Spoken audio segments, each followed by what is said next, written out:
मुख्यमंत्री योगी आदित्यनाथ मेरठ पहुंचे, जहां पहुंचने के बाद उन्होंने प्रबुद्ध जनसभा को संबोधित किया और शिलान्यास और लोकार्पण कार्यक्रम में भी वो शामिल हुआ। आपको बता दें, आज मुख्यमंत्री योगी आदित्यनाथ का मेरठ दौरा था, जिसको लेकर तमाम तैयारियां पहले ही पूरी कर ली गई थी। मुख्यमंत्री योगी आदित्यनाथ आज यहाँ प्रबुद्ध जनसभा को संबोधित करने के लिए कार्यक्रम में पहुंचे थे। तो वहीं मुख्यमंत्री ने 517 करोड़ रुपए की 300 योजनाओं का शिलान्यास और लोकार्पण भी किया। मुख्यमंत्री ने कहा कि जिस तरह से गंगा एक्सप्रेसवे अब यहाँ से निकाला जा रहा है, उसी तरह से लखनऊ की दूरी भी मात्र अब 6 घंटे में ही मेरठ से तय की जाएगी।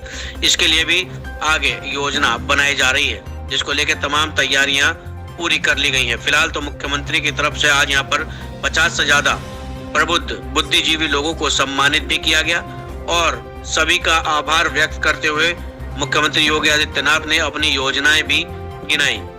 उनका कहना था कि जिस तरह से प्रबुद्ध जन उनकी कल्याणकारी नीतियों को घर घर पहुंचाने का कार्य कर रहे हैं, वह उसका अभिवादन करते हैं।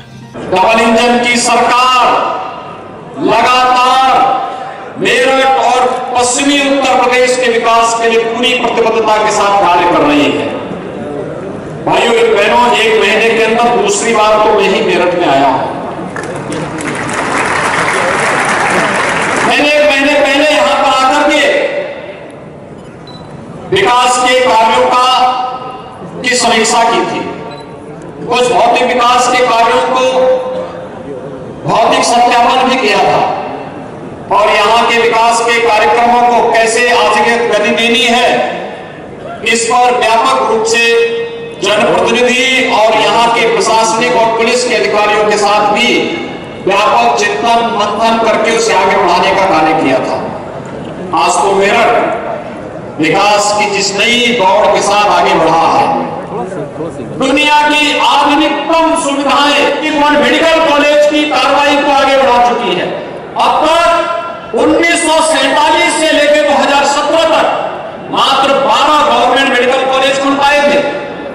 आज भाइयों बहनों, मात्र 5 वर्ष में 35 नए मेडिकल कॉलेज राज्य सरकार राज्य और केंद्र सरकार मिलकर बना रही है और हमारा प्रयास है कि इस वर्ष के अंत यानी अगले वर्ष तक हम लोग हर जनपद में एक मेडिकल कॉलेज की स्थापना कर लें।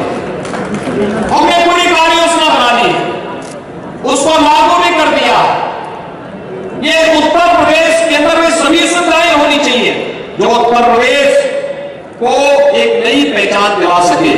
और उस पहचान के लिए एक बार फिर से मैं आप सभी का आह्वान करूंगा कि आज जो 376 परियोजनाओं का जो 517 करोड़ रुपए की लागत से यहां पर आज उपलब्ध कराई जा रही इंजन की सरकार बुनियादी सुविधाओं को आगे बढ़ाने का कार्य कर रही है। मेरठ भी स्मार्ट सिटी के रूप में विकसित हो रहा है और स्मार्ट सिटी में ITMS को, इंटीग्रेटेड ट्रैफिक मैनेजमेंट सिस्टम को हम लोग सेफ सिटी के साथ जोड़ रहे हैं कि अगर शहर की सुरक्षा पर पान व्यक्ति हो, व्यापारी हो, आम राहगीर हो, कॉमन नागरिक हो, उनकी सुरक्षा पर कोई सेल लगाने का कहीं से किसी ने दुस्साहस किया, इस चौराहे पर उसने किया, अगले चौराहे पर पुलिस उसको ढेर कर चुकी होगी, तो आगे से कोई इस प्रकार का दुस्साहस नहीं कर पाएगा।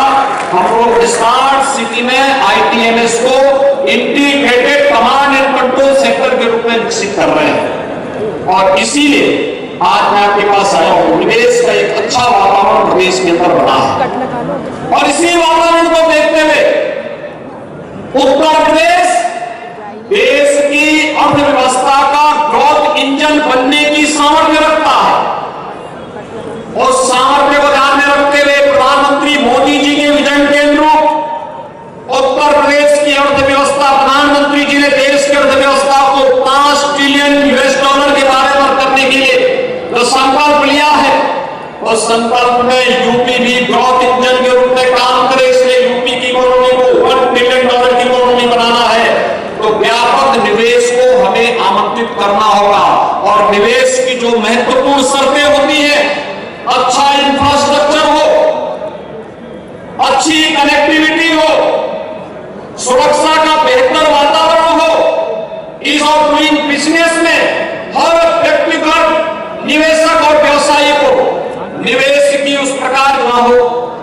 सौभाग्य योजना में फ्री में उसे विद्युत कनेक्शन की सुविधा देने की व्यवस्था हो, स्वच्छ भारत मिशन के अंतर्गत घर हर गरीब को फ्री में शौचालय उपलब्ध करवाने की व्यवस्था हो और गरीब को उसके संकट के समय सरकार खड़ी होकर उसका सहयोग कर सके। ये सब आपके सामने हुआ है। कोरोना काल में उसका आदर्श उदाहरण हो सकता है। फ्री में टेस्ट, फ्री में उपचार, फ्री में वैक्सीन और प्रदेश के अंदर 15 करोड़ गरीबों को डबल इंजन की सरकार हर महीने 15 करोड़ रुपए की परियोजनाओं का लोकार्पण और शिलान्यास का कार्यक्रम आज संपन्न हो रहा है। और दूसरा, आप सबको इस बात के लिए कि डबल इंजन की सरकार के साथ साथ स्थानीय स्तर पर जो कार्य हुए हैं, जैसे आपने देखा होगा पहली बार शहरी क्षेत्र में भी गरीब को सिर ढकने के लिए आवास मिल सकता है। प्रदेश में हम लोगों ने अपना ग्रामीण और शहरी क्षेत्र में 45 लाख गरीबों को एक आवास उपलब्ध कराया है। शहरी क्षेत्र में 17 लाख लोगों को सुविधा उपलब्ध हुई है और अभी ग्रामीण क्षेत्र के लिए हम लोगों के पास 10 लाख और आवास हैं जिनको वितरण की कार्रवाई के साथ हम जोड़ रहे हैं कि उत्तर प्रदेश में सिर ढकने के लिए हर नागरिक के पास अपनी छत होगी। पहली बार आप देख रहे होंगे पीएम स्वनिधि योजना के अंतर्गत पटरी व्यवसायी के लिए भी, ठेला खोमचा रेहड़ी लगाने वालों के लिए भी हम लोगों ने ब्याज फ्री ऋण की व्यवस्था की है। प्रधानमंत्री मोदी जी ने इस कार्यक्रम को लॉन्च किया तो उत्तर प्रदेश में 9 लाख पटरी व्यवसाय योजनाओं को हर परिवार तक पहुंचाने, जो कल्याणकारी योजनाएं हैं उनका लाभ हर नागरिक बिना भेदभाव के ले सके और जो विकास की योजनाएं हैं उनका प्रचार प्रसार भी हो और लोगों को जानकारी हो। कराया किसने? भाइयों बहनों, अगर जो देश के अंदर आजादी की लड़ाई में क्रांति धारा के रूप में विख्यात हुई, वो कोटि कोटि नमन करते हुए मैं आप सभी प्रबुद्ध जनों का, कार्यकर्ताओं का हृदय से अभिनंदन करता हूं। भाइयों बहनों, मां गंगा और मां यमुना का आशीर्वाद इस पावन धारा पर सदैव बरसती है और बाबा ओगड़नाथ की कृपा होनी चाहिए। इसके गंगा एक्सप्रेसवे यहां से बनाया जा रहा है जो मात्र 4.5 घंटे के अंदर मेरठ से लखनऊ की दूरी को पूरा कर देगा। युद्ध स्तर पर कार्य चल रहा है और देश का सबसे बड़ा एक्सप्रेसवे है। रैपिड रेल, देश की पहली रैपिड रेल भी दिल्ली मेरठ के बीच में बन रही है। इस रैपिड रेल के लिए मैं अग्रिम बधाई दे रहा हूं मेरठ के वासियों को। अच्छे लोगों को चुनेंगे, अच्छे परिणाम आएंगे। अच्छी सरकारें आती हैं तो अपने साथ विकास भी लेके आती हैं। आज मेरठ की पहचान मेरठ के विकास के साथ, अत्याधुनिक विकास के साथ, आज मेरठ की पहचान यहां के स्किल डेवलपमेंट के साथ, आज मेरठ की पहचान प्रदेश का पहला स्पोर्ट्स यूनिवर्सिटी के रूप में मेरठ की पहचान होने जा रही है। और 1 डिस्ट्रिक्ट 1 प्रोडक्ट में स्पोर्ट्स आइटम के लिए मेरठ को चिन्हित करके उसको प्रमोट करने के लिए जो कार्यक्रम आगे बढ़े हैं उन सब के लिए की जा रही है।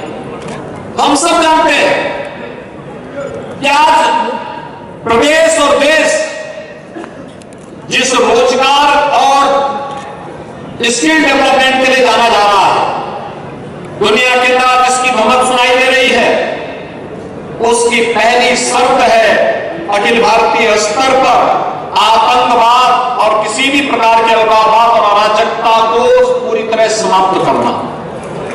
सौभाग्य से प्रधानमंत्री मोदी जी के 2014 में देश की बागडोर संभालने के बाद देश के अंदर आतंकवाद, नक्सलवाद और अलगाववाद पूरी तरह समाप्त हुआ है। आपने 2017 में प्रदेश में डबल इंजन की भारतीय जनता पार्टी का सरकार का गठन किया। आज उत्तर प्रदेश की कानून व्यवस्था, सुरक्षा का एक बेहतर माहौल दे रही है। उत्तर प्रदेश की कानून व्यवस्था दंगा मुक्त, कर्फ्यू मुक्त, आस्था का सम्मान करने वाली उत्तर प्रदेश के प्रत्येक नागरिक को सुरक्षा की गारंटी देने वाली बन चुकी है। और भाइयों बहनों, इसकी सर्वत्र सराहना हो रही है। और नहीं तो ये गुंडे माफिया